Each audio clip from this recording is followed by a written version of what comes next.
साथियों नमस्कार। हनुमान जी हमारे प्रमुख देवता हैं।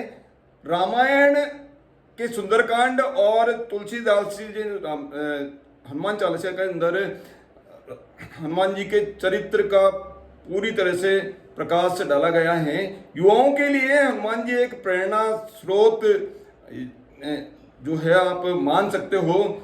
संकट कटे मिटे सब पीरा, जब सुमिरे हनुमत बलबीरा। हनुमान जी को जब हम सुमिरन करते हैं तो उन संकट और हमारे जीवन के अंदर जो भी समस्याएं आती हैं उनको सबको वो हर लेते हैं। स्किल इंडिया के इस समय में मैनेजमेंट गुरु के रूप में युवा जो है बालाजी को अपने प्रेरणा स्रोत मान सकते हैं। हनुमान जी के जीवन चरित्र का जो सभी गुण उनके जो है हमारे लिए प्रेरणा स्रोत है, लेकिन कुछ गुण जो युवा अपने जीवन के अंदर उतार कर इसको अपने जीवन के प्रोफेशन के अंदर और अच्छी तरह से या मैनेजमेंट के रूप में, प्रबंधन के रूप में हम किन किन गुणों को हमारे जीवन के अंदर उतार सकते हैं उसके ऊपर हम थोड़ी चर्चा करते हैं। तो पहला जो गुण है नेतृत्व क्षमता। नेतृत्व क्षमता, लीडरशिप का गुण। लीडरशिप का गुण है समुद्र पे जब पुल बना रहे थे, बनाते वक्त वानर जो कई वानर जो उछल कूद करते हैं उनको संगठित करके उनको सभी को जो है अपनी नेतृत्व क्षमता के द्वारा हनुमान जी ने संगठित करके पुल निर्माण के अंदर जो है अभिन्न सहयोग उन्होंने किया। इसके अलावा रावण युद्ध के समय में भी जो वानर सेना का नेतृत्व जो है हनुमान जी ने कर और संगठित रूप से उस युद्ध के अंदर विजय प्राप्त करने में सहयोग जो है वो प्राप्त किया। यानी अब आपको क्या करना है, हमारे जीवन के अंदर कई समस्याएं हैं कि आपके अंदर लीडरशिप का गुण होना चाहिए। जिंदगी के अंदर आगे बढ़ने के लिए लीडरशिप का गुण होना चाहिए। कौन से यदि आप एम्प्लॉयर हो, किसी मैनेजमेंट या किसी संगठन के लीडर हो या किसी पॉलिटिक्स के लीडर हो, तो आपको क्या करना पड़ा, आपके अंदर लीडरशिप का गुण होना बहुत जरूरी है। लीडरशिप जिंदगी के अंदर आगे बढ़ने के लिए, लाइफ के अंदर आगे बढ़ने के लिए नेतृत्व करने की क्षमता होनी चाहिए।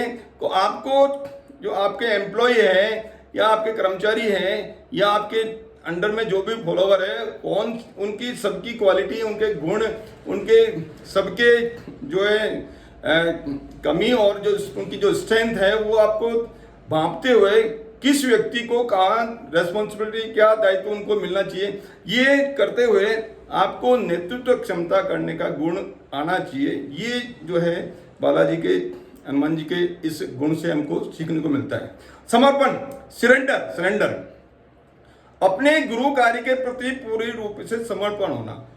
भगवान राम हनुमान जी को जो कहते थे वो पूर्ण रूप से समर्पित, सरेंडर, पूरी तरह से समर्पण उन्होंने किया।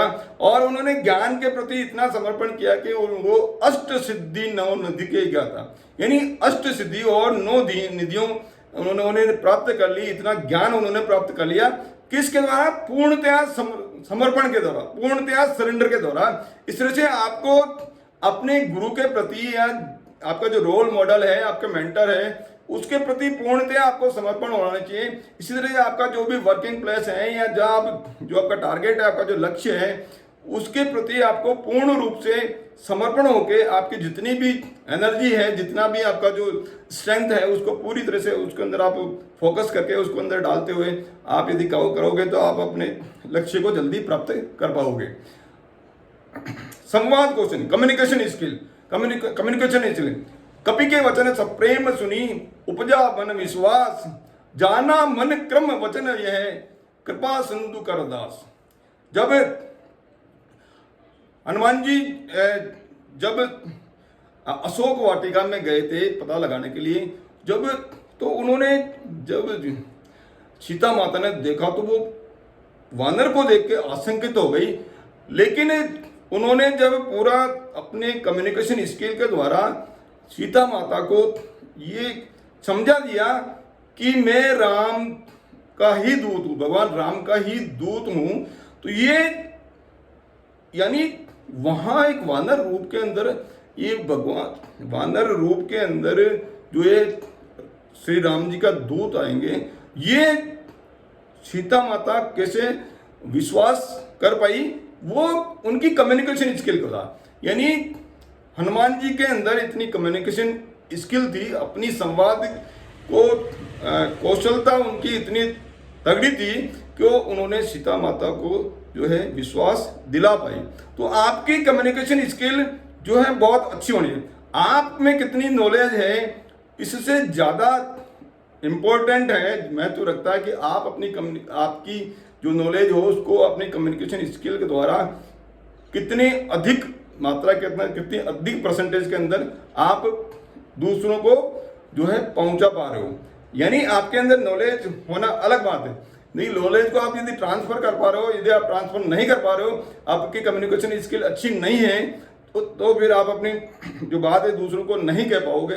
इसलिए आपका कम्युनिकेशन स्किल इम्पोर्टेंट है लाइफ में आगे बढ़ने के लिए, सक्सेस के लिए कम्युनिकेशन स्किल बहुत ज़रूरी है। इसको सुधारने की आवश्यकता है। यदि आपकी कहीं आपको लगता है कि उसका जो लेवल है वो औसत है, तो आपको उसको सुधारना चाहिए।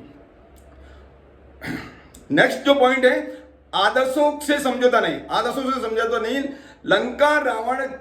लंका में जब रावण के उपवन में मेघनाथ और हनुमान का युद्ध हो रहा था, तो मेघनाथ ने क्या किया, ब्रह्मास्त्र का प्रयोग किया, लेकिन हनुमान जी इसका तोड़ निकाल सकते थे। लेकिन क्यों? क्योंकि उन्होंने ब्रह्मास्त्र का महत्व जो है वो समझते थे कि ये जो है ब्रह्मास्त्र का महत्व जहाँ बहुत अति आवश्यक है वहीं आपको करना है।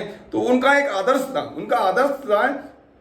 वो चाहते थे तो उसका तोड़ निकाल सकते थे, लेकिन उन्होंने वहां उसका प्रयोग नहीं किया। यानी आप अपनी लाइफ के अंदर, आप अपने जीवन के अंदर चाहे कितनी भी विषम परिस्थिति आ जाए, आपका जो लेवल है, आपका जो आदर्श है, आपका जीने का सिद्धांत है, या जो आपने सोच रखा कि ये इस आदर्श के ऊपर मैं चलूंगा, तो वो आदर्श आपको चाहे कितनी भी समस्या आ जाए, उसको आपको जो है उससे विमुख नहीं होना, उसको तोड़ना नहीं। बौद्धिक कुशलता और वफादारी। सुग्रीव व बाली के परस्पर संघर्ष के समय प्रभु राम को बाली के वध के लिए जो है हनुमान जी ने राजी किया। वो किस तरह से? क्योंकि उनको पता था कि सुग्रीव ही जो है राम की मदद कर सकते हैं। इस तरह से उन्होंने क्या किया, दोनों के कार्य को और बौद्धिक कुशलता व चतुराई के द्वारा उन्होंने उनको जो है बाली के वध के लिए तैयार कर लिया। और मित्र के प्रति वफादारी निभाने का जो कार्य है वो उन्होंने किया। यानी आपको लाइफ के अंदर कई ऐसे मोड़ आएंगे जहां पे आपको अपनी बौद्धिक कुशलता का प्रयोग करना पड़ेगा। आपको बौद्धिक कुशलता के प्रयोग करना पड़ेगा, चतुराई से आपको काम लेना पड़ेगा, चाहे मैनेजमेंट हो, चाहे बिजनेस हो, या आपकी जो लाइफ का कोई भी हिस्सा है, तो उसके अंदर आपको समय समय पर अपनी बौद्धिक कुशलता का जो है आपको यूज करना पड़ेगा। आत्ममुग्धता से कोसों दूर। सीता जी का समाचार लेके जब वो वापस श्री राम के पास गए तो चारों तरफ उनकी प्रशंसा हो रही थी, लेकिन अपने पराक्रम का कोई भी किस्सा उन्होंने श्री राम जी को नहीं सुनाया। और पूरा का पूरा श्रेय, यानी मेरे अंदर जो भी शक्ति है या ये जो मैं कार्य कर पाया हूँ, भगवान श्री राम आपकी दी गई शक्ति के द्वारा ही हो पाया है। इसके लिए ये मैं एक निमित्त मात्र माध्यम बना हूँ, सारा कार्य जो है आपने ही किया। यानी उन्होंने सारा जो इसका जो श्रेय है भगवान श्री राम को अपने पूरे जीवन काल के अंदर जो भी उन्होंने विजय प्राप्त करी, जो भी उन्होंने जो अपना जो कार्य किया, पूरा भगवान राम को जो है उन्होंने समर्पण किया। यानी आत्ममुग्धता से कोसों दूर। इसी तरह से आपको जीवन के अंदर कई सफलता प्राप्त होगी, कई ऐसे विजय प्राप्त हो गई, तो आप भावनाओं में बहकर बहुत ज़्यादा जो है प्रशंसा इसके अंदर करने की आवश्यकता नहीं है। आप क्या कर पा रहे हैं, क्या आपकी जो सफलताएं हैं वो दुनिया अपने आप देख रही है। वो निश्चित रूप से आपको जहां आपको फ़ायदा मिलने वाला है, आपकी जहाँ प्रशंसा होने वाली है वो आपको कहने की आवश्यकता नहीं है, वो ऑटोमेटिकली आपकी जो है वो बन जाएगी। आपको खुद को अपनी प्रशंसा ज़्यादा करने की आवश्यकता नहीं है। हाँ, थोड़ी सी सूचना जहाँ आवश्यकता है वहाँ आपको देनी चाहिए, लेकिन जो है प्रशंसा अपने मुख से करने की ज़्यादा आवश्यकता नहीं है। आत्ममुग्धता से हमको दूर रहना है। भावनाओं का संतुलन, भावनाओं का संतुलन। जब लंका दहन के पश्चात जब सीता माता जी का आशीष लेने के लिए वो गए लंका दहन के बाद में, और यदि वो चाहते थे तो सीता माता को उस समय ही श्री राम जी के पास में ला सकते थे, लेकिन उन्होंने कहा कि सीता माता जी का जो है रावण की तरह हम चुरा के नहीं ले जाएंगे, और भगवान श्री राम श्रीलंका पर जो विजय प्राप्त करके और लंका और रावण का वध करने के बाद में माता सीता को से सम्मान लेकर जाएंगे। ये उनका था क्या है, भावनाओं का संतुलन। वो इतने उस समय उन्होंने लंका दहन करी तो उनके अंदर बहुत आत्मविश्वास हो गया, वो अपने विजय प्राप्त करने के ऊपर बहुत खुश हो सकते थे, या इतनी भावनाएं इतनी थी कि वो चाहते थे कि मैं भी बोल सीता माता को ले जा सकता हूँ। तो उन्होंने उनका संतुलन रखा, भावना का संतुलन रखा, यानी विजय प्राप्त होने के ऊपर वो भावना के अनुसार बहते नहीं थे। यानी इस तरह से आपको जीवन के अंदर आपको आपके सामने भी कई ऐसे क्षण आएंगे जहाँ आपको बहुत विजय प्राप्त होगी तो आप बहुत अति प्रसन्न हो जाओगे, या जिंदगी के अंदर ऐसी समस्या है जो बहुत ज़्यादा दुखी हो जाओगे। तो ऐसा नहीं करना है। सुखी खुश होने पे या कोई विजय प्राप्त हो गए बहुत ही ज़्यादा प्रसन्नता प्राप्त नहीं करनी, या कोई समस्या आ जाती है तो बहुत ही ज़्यादा दुखी नहीं होना है। हर स्थिति के अंदर सम रहना, यानी जीवन के अंदर सब परिस्थिति के अंदर जो है सम रहना है, ये होना चाहिए। ये है कि तो यदि आपको सफलता प्राप्त होती है तो आप कुछ क्षण एक दो दिन के लिए आप उसका एंजॉयमेंट, उस सफलता का आप प्रदर्शित भी आपको करना है, लेकिन उसको बहुत ज़्यादा लंबे समय तक जो है उसके साथ में आपको भावनाओं को रूप में आपको नहीं बहना है। तो ये आपका जिंदगी के अंदर यानी भावनाओं का संतुलन आपको रखना पड़ेगा। समस्या नहीं समाधान के ऊपर ध्यान केंद्रित करो। लक्ष्मण जब मूर्छित हो गए थे तो जब संजीवनी बूटी लाने के लिए उनको बोला गया, जब वो गए तो हिमालय पर्वत में वो संजीवनी बूटी जो पहचानने में वो भूल गए और पहचान नहीं पा रहे थे। तो अब क्या किया जाए, समय बहुत कम था, समय नहीं था तो उन्होंने फिर क्या किया, उन्होंने पूरे का पूरा जो पर्वत उसको ही उठा के ले आए। यानी सॉरी समस्या, उस समय समस्या पे उन्होंने ध्यान केंद्रित नहीं किया, उन्होंने समाधान पे ध्यान केंद्रित किया कि अब संजीवनी बूटी मेरे को पहचान नहीं पा रहा हूँ, उसका समाधान क्या है। उन्होंने कहा पूरे का पूरे पहाड़ ही जो है मैं ले चलता हूँ। तो ये इस तरह से आपको अपने जीवन के अंदर, आपके जीवन के अंदर भी कई समस्याएं आएंगी, तो आपको समस्या पे ध्यान केंद्रित नहीं करना है। आपको क्या करना है, आपको उसके समाधान के ऊपर जो ध्यान फोकस करना। बहुमुखी भूमिका में हनुमान जी का जो क्या रोल था, सूक्ष्म रूप धरी सही दिखावा, विकट रूप धरी लंका जरावा।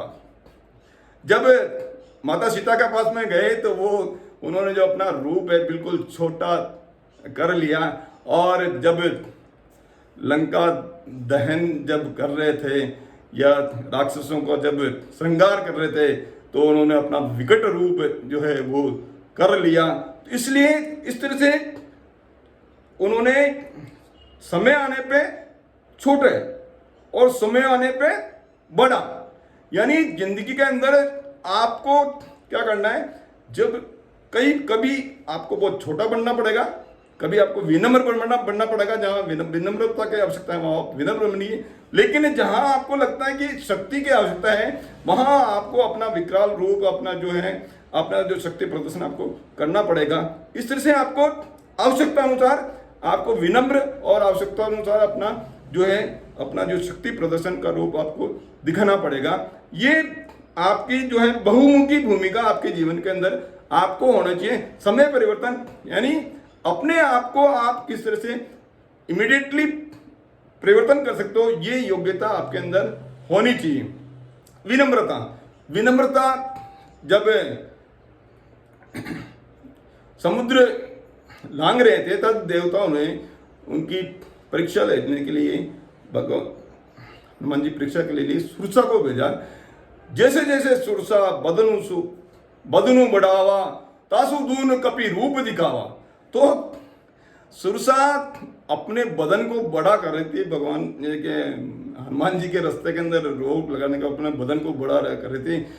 तो बालाजी भी अपने जैसे जैसे वो बड़ा कर रही थी, अपने हनुमान जी भी अपने अपने रूप को जो दोगुना वो कर रहे थे। और जब वो बहुत बड़ा उन्होंने कर लिया तब उन्होंने क्या किया, वापस अपने रूप को छोटा कर लिया। जब छोटा कर लिया तो क्या है, सुरसा जो उसने छोटा को बोले मेरे सामने हनुमान तो छोटा है, तो वो क्या हो गई, वो खुश हो गए, संतुष्ट हो गई और इस तरह से विनम्र भाव से उन्होंने जो है सफलता प्राप्त करी। यानी जिंदगी के अंदर कभी कभी आपको लग रहा है कि सामने के वाले के सामने आपको छोटा बनने की आवश्यकता है और उसके कारण से यदि आपको सफलता मिलने की संभावना है, आपको छोटा बनने में वहाँ कहीं आपको शर्म नहीं करनी है। इसलिए जहाँ विनम्रता रखने की आवश्यकता है वहाँ आपको विनम्र रह के आपको अपने जीवन के अंदर आपको आगे बढ़ना है। इस तरह से ये जो हनुमान जी के जीवन से हमने जो 10 जो गुण जो हमने सीखे, नेतृत्व क्षमता, समर्पण, संवाद कौशल, आदर्शों से समझौता नहीं, बौद्धिक कुशलता और विभादारी, आत्ममुग्धता से कोसों दूर रहना, भावना का संतुलन रखना, समस्या से नहीं समस्या पर नहीं समाधान पे फोकस आपको करना है और बहुमुखी भूमिका आपको जिंदगी के अंदर रखनी है और जिंदगी के अंदर विनम्रता का भाव आपको रखना है। इस तरह से ये सभी जो है गुण आप अपनी जिंदगी के अंदर संतुलित करके आप सभी अपना जो लक्ष्य है उसको प्राप्त कर पाएंगे। मेरी वीडियो में मेरे साथ बने रहते हैं, उसके लिए आपका तहे दिल से बहुत बहुत धन्यवाद। वीडियोस को शेयर कीजिए, लाइक कीजिए और चैनल को सब्सक्राइब नहीं किया तो क्लिक बटन को पुश करके चैनल को सब्सक्राइब कीजिए। बहुत बहुत धन्यवाद।